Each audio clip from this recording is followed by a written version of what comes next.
Hi, my name is Karen, and today I'm going to be talking about a piece Tamiko, Thiel, the Travels of Mariko Horo.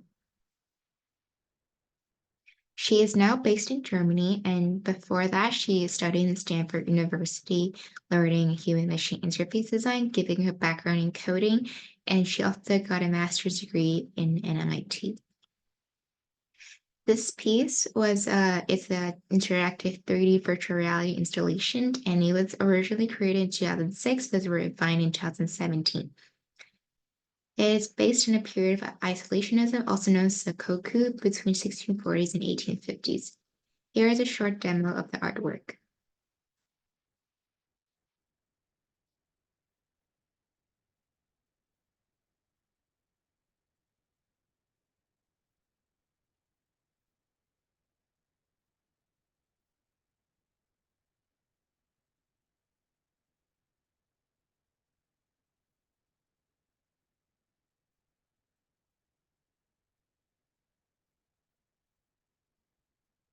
So the theme of isolationism is deeply intertwined with the religious and cultural dynamics of the time. And that was because this was a response to the influence of Christian missionaries that arrived from the West. And they felt that they were facing a significant threat to their traditional Japanese belief system.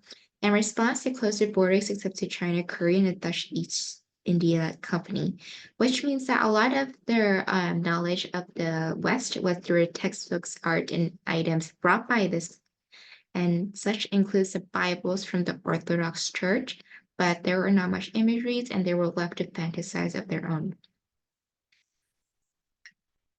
One of the most striking aspects that it explores the Japanese imagination of the West at this time period, as you can see at the figures as shown over here.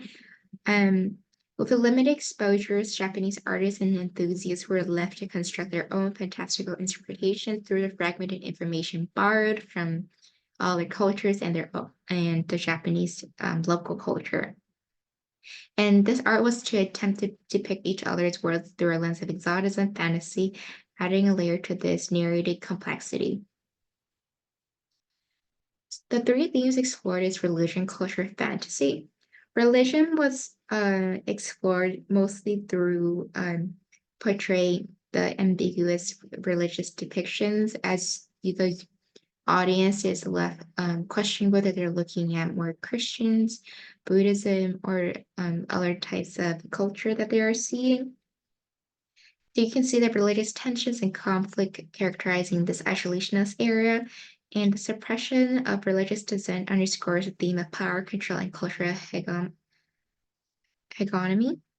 And by incorporating these elements, it kind of shapes how individual and collective identities are created.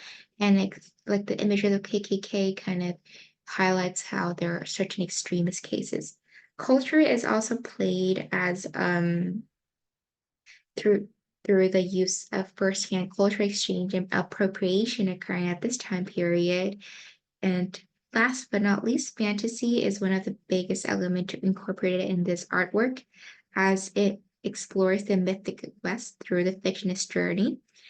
And the incorporation of Japanese goldfish and the discolored European buildings and clothing shows that there are blurred boundaries between the monumental locations and Japanese local traditions. This subverts the exotic gaze typically associated with Western explorers like Marco Polo to now in an opposite direction, is serving as a lens which explores the complexity of cultural exchange, identity construction, and human impulse to create myths and legends.